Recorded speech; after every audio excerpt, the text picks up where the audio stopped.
예 변호사님, 네. 아마 다음 주 정도 가면은 민주당이 거의 난파되는 상황으로 가지 않을까 하는 그런 예? 관측들이 나오고 네. 있는 게 지금까지는 이제 원외들도 많이 포함되어 있었고 탈락자 중에는 근데 다음 주에는 이제 현역들이 우수수수 떨어지게 생겼단 말이에요. 예.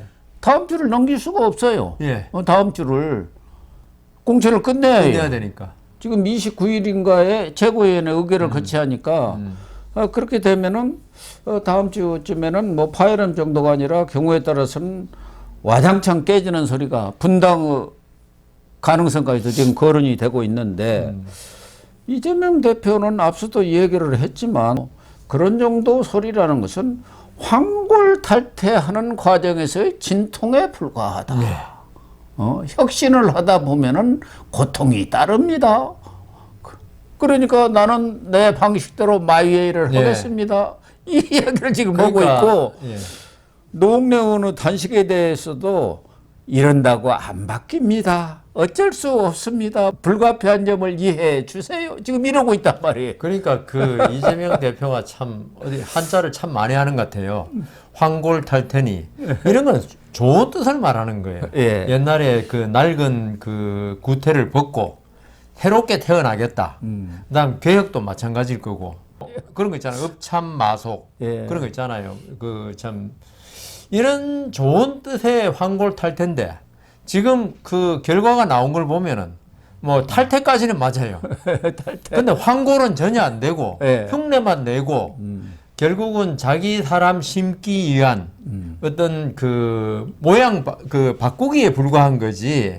이걸 이게 이래가지고 한국 정치가 잘못됐으니까 그리고 한국 정치에서 공천 시스템이 문제가 있었으니까 그리고 다선 의원들이 한게 없으니까 이번에 진짜 유능하고 국회를 갖다가 국회답게 만드는 의원들로 채우겠다.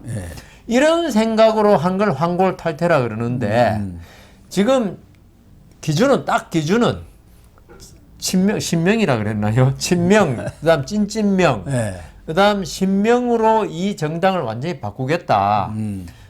내가 2027년 대권에 도전하는데 나한테 걸림돌이 될 만한 사람들은 전부 다 이 기회에 이번 아니면 기회가 없어요. 2028년에 이제 선거가 있으니까. 그래서 그 지금 이재명 대표는 저번에 0.7%로 졌다는 거 그걸 아직도 엄청나게 안타까워하는 것 같아요. 그래서 다음에는 윤석열 대통령은 못 나올 거니까 자기가 거의 확실하다고 생각하는 것 같아요. 이 정도면. 그래서 그렇지만 당내가 문제잖아요. 특히 이제 사법 리스크가 제일 그러니까요. 문제로 보는 거죠. 예. 그때 아주 철옹성을 가치로 과반을 얻어갖고 무조건 체포동의안 오면 부결시키고 100% 지난번처럼 39명 싹 등 돌리는 거 없게 그리고 만들겠다 이거죠. 또 문제가요. 또 과반수 이상을 해버리면은 어떤 검찰이라든가 법원의 고위 인사를 뭐 대법관이 좌우할 수 있잖아요. 처음은 탄핵시켜버리니까. 그러니까요. 그렇게 해가지고 어떤 자기에 대한 사법 리스크 재판을 2027년까지 끌 수 있을지는 모르는데 이때까지 그 법원에서 한 거 보면 뭐 3년 얼마씩 걸리는 거 보면은 충분히 끌 수 있을 것 같아요. 3심까지 하면은.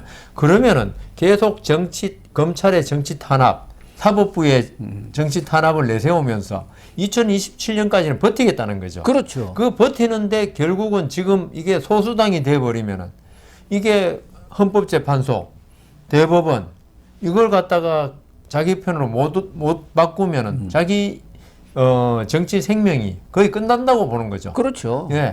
그렇기 때문에 이재명 대표로서는 이번 선거에서 사활을 걸 수밖에 없는 지금 뭐 자기로서는 근곤일척의 싸움을 벌인 거거든요. 그러니까 누가 뭐 불공정이니 해도 뭉개고 가는 거예요. 아무 관계 없는 거예요. 뭉개버리는 거예요. 그리고 나의 이익이 최고지. 이재명 대표가 제가 그랬잖아요. 어릴 때부터 살아온 과정이 워낙 힘들었기 때문에 본인의 이익이 되는 거는 뭐든지 할 수 있는 그런 사람이다. 그게 이번 공천으로 나온 거다. 특히 공천에 떨어진 사람들의 심정이라는 게 어떻겠습니까? 그러니까요. 물론 뭐 이재명 대표도 그 부분에 대해서 언급은 했습니다만은 엊그제도 기자들 앞에서 또 나와가지고 동료 의원 평가가 0점 맞은 분도 있습니다. 여러분도 짐작할 만한 분입니다. 뭐 헤헤헤 하고 웃으니까 한동훈 국민의힘 비대위원장도 이번 총선 최악의 장면이다 이렇게 비판을 했고, 진중권 교수도 헤헤헤 하고 웃는 거 정말 파렴치하다, 인상이 의심스럽다, 그게 웃을 자리냐. 근데요, 저는 그렇게 할 수 있는 게 결국 우리나라 정치가 양극단으로 갈렸다. 예. 이게 제일 큰 원인 같아요. 개딸이라든가 극렬 지지층들은 네. 이재명 대표가 누구를 공천해도 좋다고 할 사람들이에요. 네. 그 이재명 대표는 이 보수는 아예 기대지 않을 거고, 중도 보수도 안 믿을 거고, 자기 편, 그 중에서 극렬 지지층, 네. 이 사람들 입맛에만 맞으면은 뭐든지 다 할 수 있다. 이런 어떤 자신감, 이게 있으니까 좀 전에 좀 고 교수님께서 웃는 모습까지 흉내 내주셨는데, 우리가 볼 때는 공당의 거대 야당의 대표가 그런 식으로 말해서는 안 되거든요. 네.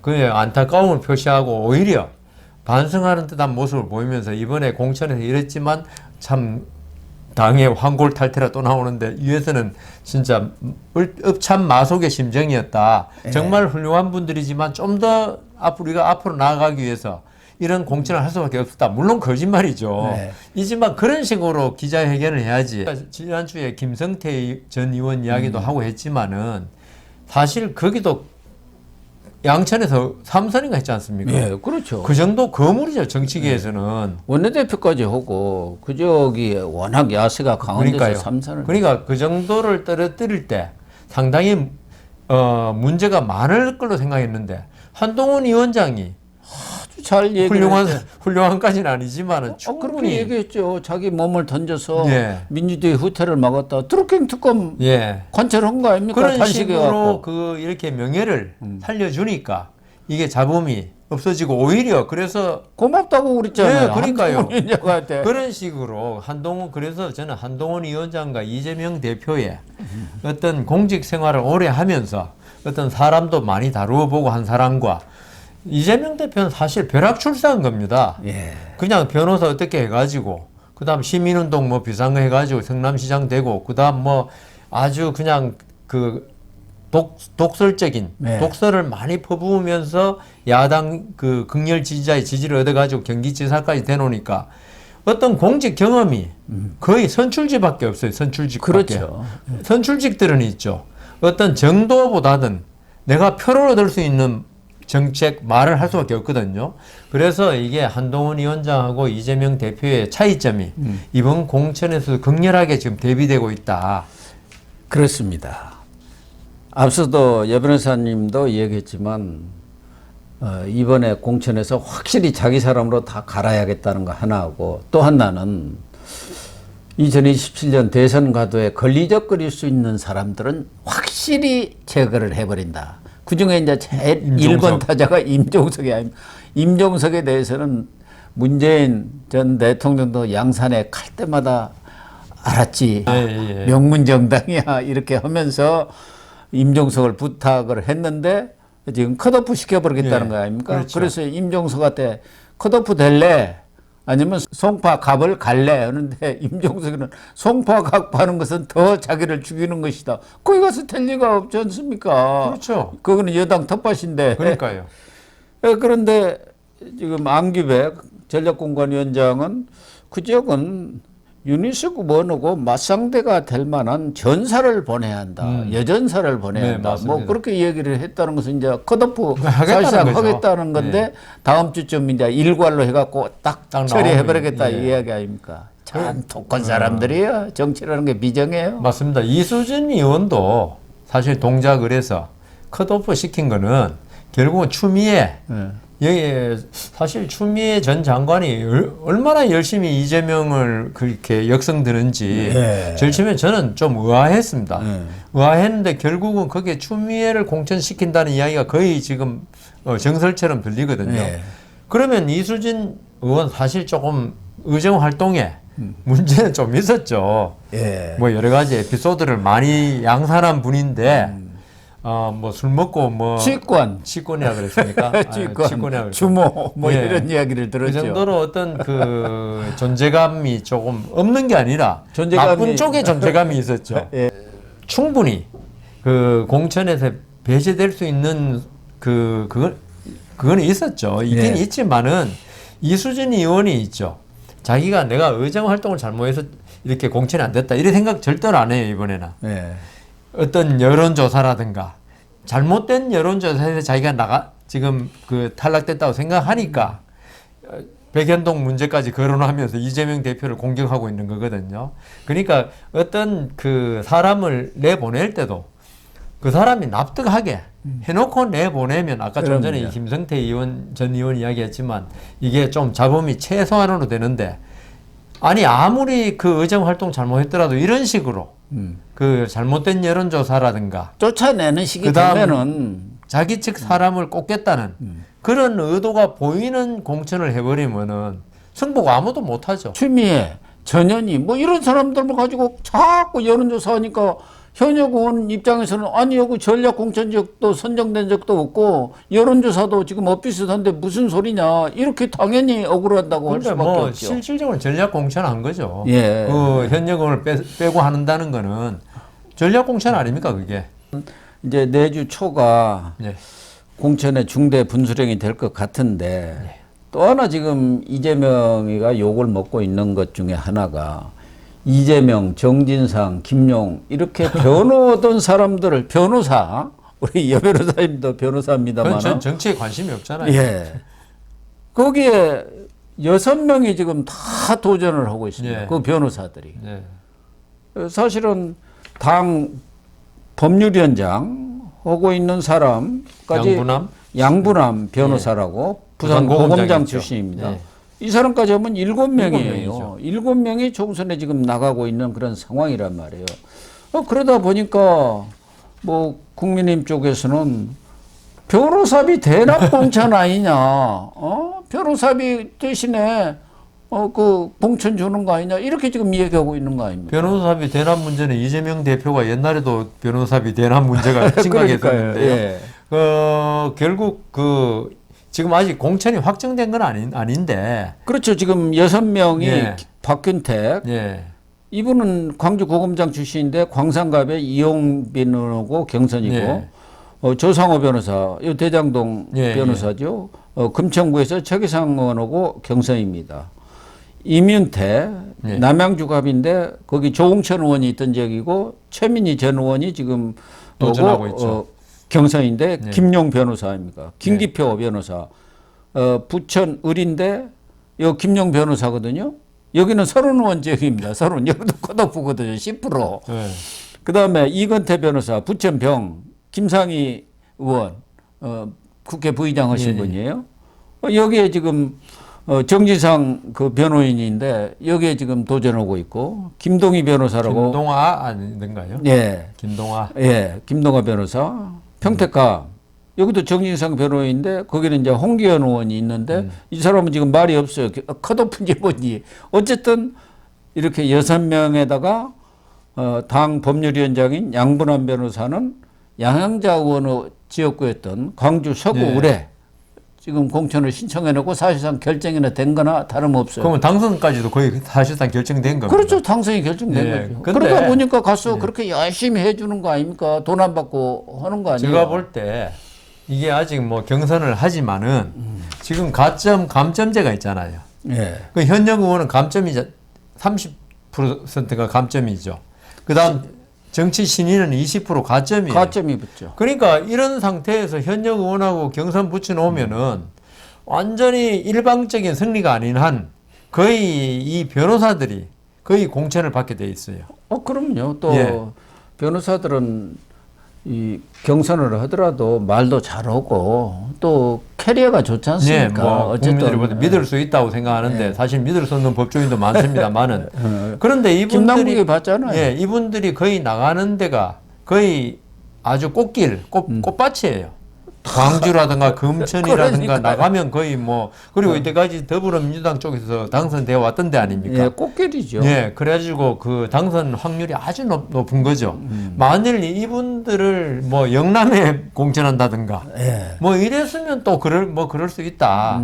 그런데 하나같이 더불어민주당이 장악하고 있는 그렇죠. 지역구 아니면 꽃밭 예. 여기다 공천을 하겠다는 아직은 경선이지만 예. 지금 붙여놨는데 아까 좀 전에 말씀드린 서울은 하나도 없지 않습니까? 그러니까 금천구 금천이 하나 예, 있구나. 있지만 거기도 마찬가지예요. 거의 광주하고 그럼 비슷합니다. 금천 뭐 거기는 야당 예, 텃밭입니다. 텃밭인데 그러니까 이분들이 지금 변호사들이 나간 데가 전부 다 확률이 거의 뭐 8, 90% 되는 데 나가거든요. 예. 그러면 이건 보훈 아니냐. 보훈이죠. 예, 그런 생각이 들고 뭐 저는 이제 변호사들도 그걸 노리고 공천을 노리고 가서 또 변호 그러니까 한 거 지금 아닙니까? 현재 그들의 의도 그다음 그들이 왜 변호를 했는가 이건 알 수가 없으니까 저는 가능성은 크게는 없다고 봐요. 네. 그렇지만 단 하나 우려되는 게 만일 그렇다면 만일 if 그렇다는 게 만일 이분들이 처음부터 그 변호할 때 나중에 총선이 얼마 안 남았으니까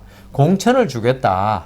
공천을 거의 미략하고 이렇게 변호 활동을 했다. 그러면 이거는 공직선거법 위반이 될 수 있는 거예요. 박균택 변호사면 진짜 광주 고검장 출신 아닙니까? 네. 뭐 저는 뭐 그런 걸 모르지만 이런 분이 선임하려면 한 5천 원 줘야 안 되겠습니까? 착수금. 그런데 이런 거 피하기 위해서 한 500만 원 그 착수금 받고 네. 그랬으면 사실 이거는 그 무늬만 네. 그 유상 변호지 사실은 무상 변호와 마찬가지예요. 이게. 예. 그러니까 그 이분들이 지금 6명 변호인 뭐 돈 받았는지는 모르겠어요. 그거는 이제 고 교수님 말씀대로 알 수는 없으니까. 알 수 없죠. 그런데 우리가 통상적으로 생각하는 변호비 있잖아요. 예. 그러니까. 그거하고 크게 어긋난다면은 결국은 증여로도 볼 수 있고 돈을 증여한 거 아닙니까? 네. 내가 안 받으면 나 5천 받아야 되는데 500 받았다, 1000 받았다. 그럼 4천은 돈을 보태준 거 아닙니까? 네. 이재명 대표한테. 네. 겉으로는 아니지만은 그거는 이제 아무도 밝혀낼 수는 없는 사안이에요. 그러면은 그 증여로 만일 안 본다면은 이게 대가를 받고 공천을 준 게 아니냐 이런 말이 나올 수 있잖아요. 그러니까요. 그러면 그건 공직선거법에 어떤 그 대가를 받고 공천을 하면 이런 처벌받게 돼 있거든요. 네. 형이 세더라고요 보니까. 이번에 이 이재명 대표를 비롯한 김용, 정진상 이런 분들의 그 중요한 사건에 변호를 물심양면으로 열심히 노력한 변호사들이 하나같이 그것도 당선이 거의 확보되는 지역에 경선에 올리고 그다음 경선에 올린 다음에 어떤 가점 감점에 의해서 공천 받을 확률이 크게 만들어줬다면 이거는 공직선거법 위반이라는 오명 내지 누명을 쓸 수 있기 때문에 예. 이런 부분에서는 오히려 이런 변호사들을 공천을 안 해야 된다. 예. 그게 이재명 대표가 아까 우리 오늘 방송 초단에 초기에 어떤 공천의 불공정성 이야기했지만은 아까 그 말씀드린 여론조사 기관의 그 어떤 불공정성과 더불어서 이런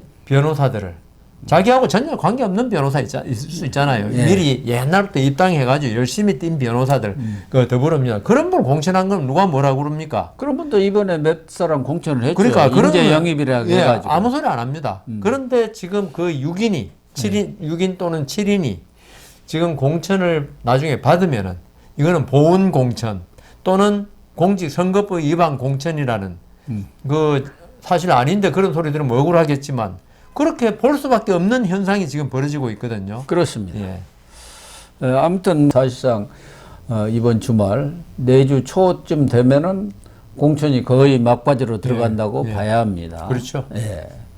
웬만한 공천이 이제 정해질 테니까 내주 초 가면은 공천 싸움이랄까 이 논란이 불공정 논란이 전입가경이 되면서 경우에 따라서는 상당수의 탈락 의원들이 탈당하는 탈당 러시도 이루어지지 않겠나 이렇게 예상이 지금 됩니다. 예상을 많이 하고 저는 그 이낙연 이낙연 전 대표가 네. 개혁신당인가요?